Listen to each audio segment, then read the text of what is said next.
Jusqu'à preuve du contraire, nous sommes contre de l'exploitation du zircon. Parce que depuis la sortie de l'audience publique de 2011, aucune autorité de l'État, de techniciens géologues n'est venu vers nous pour nous parler, nous édifier sur la question. Donc ce qui reste à dire, nous constituons une constante, on est sur notre position par rapport à ça. De l'autre côté, il a été formé un comité de facilitateurs au niveau régional qui devrait venir vers les gens, expliquer le projet et discuter avec les gens. Mais malheureusement, ceci n'a pas été le cas. Et jusqu'à preuve du contraire, nous restons campés sur notre position. Et qu'est-ce qui explique cette réticence? Pourquoi vous ne voulez pas qu'on exploite les zircons? Parce qu'il y a des choses qui nous inquiètent. Comme quoi? L'avancée de la mer, notre écosystème, l'avancée, l'ensablement des rizières, parmi tant d'autres. Donc la contamination, comme on le dit, de la nappe phréatique, toutes ces questions-là doivent trouver des réponses. C'est quel type d'exploitation? Ça sera à ciel ouvert ou bien des aspects ouverts? La question aussi des nanoparticules, les effets des nanoparticules, quand on sait que en exploitant, le vent soufflera du nord vers le sud. Voilà. Donc on sent la détermination ces derniers jours de l'État. En fait, c'est éminent. Ils veulent coûte exploiter.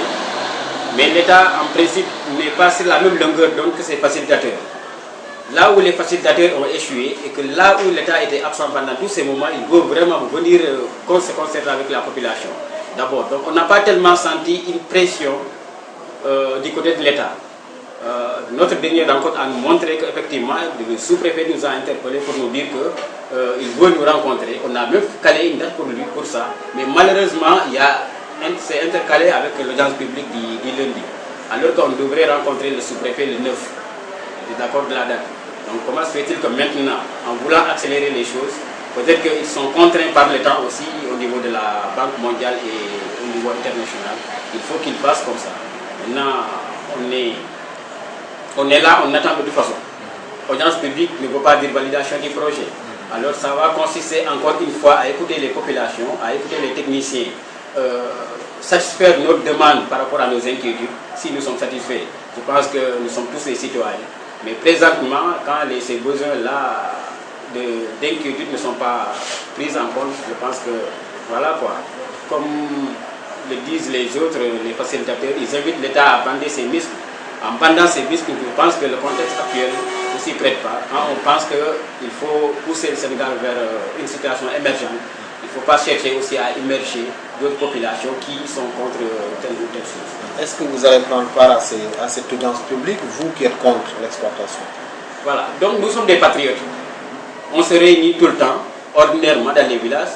C'est un comité qui est constitué de populations locales qui ont droit à aller n'importe où. Ne pas y aller aussi, c'est une fuite de responsabilité.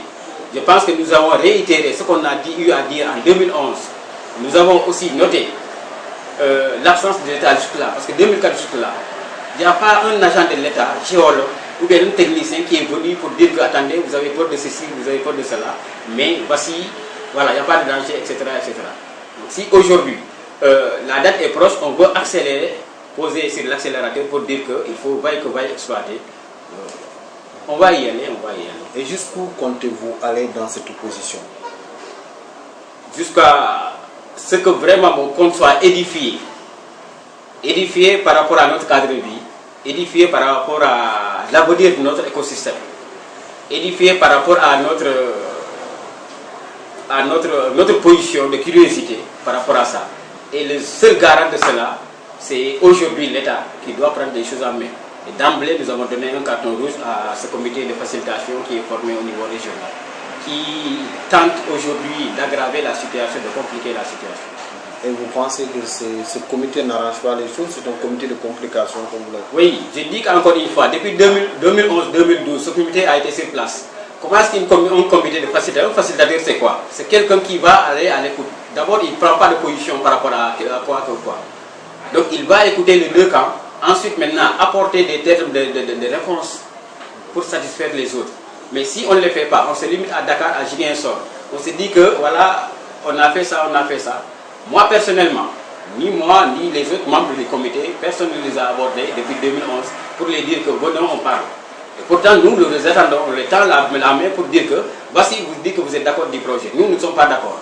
Voici pourquoi on n'est pas d'accord. Vous, voici pourquoi vous êtes d'accord. On essaie de discuter, mais jusque-là, on nous jette des flèches, on invite l'État à nous intimider.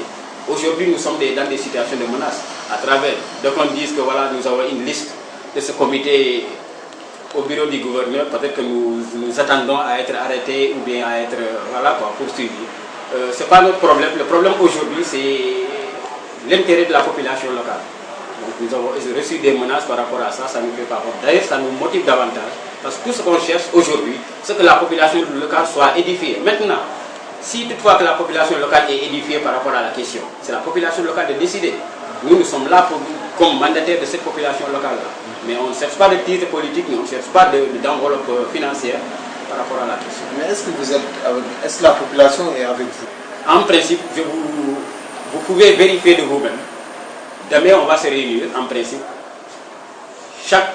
À chaque moment, on se réunit. Aujourd'hui, on ne s'est pas levé de nous-mêmes, comme l'ont fait le fameux comité de facilitation qui sont regroupés au niveau de la gouvernance. Dire que voilà, toi, tu seras le coordinateur, toi. On est mandaté par les présidents de jeunesse, les chefs de village et la population locale même. Nous avons des preuves, on a des cachets, etc. etc. Ça regroupe combien de villages? Ça regroupe les 35 villages de la communauté rurale de Katabaron, les 19 villages de la communauté rurale de Kafountine. Et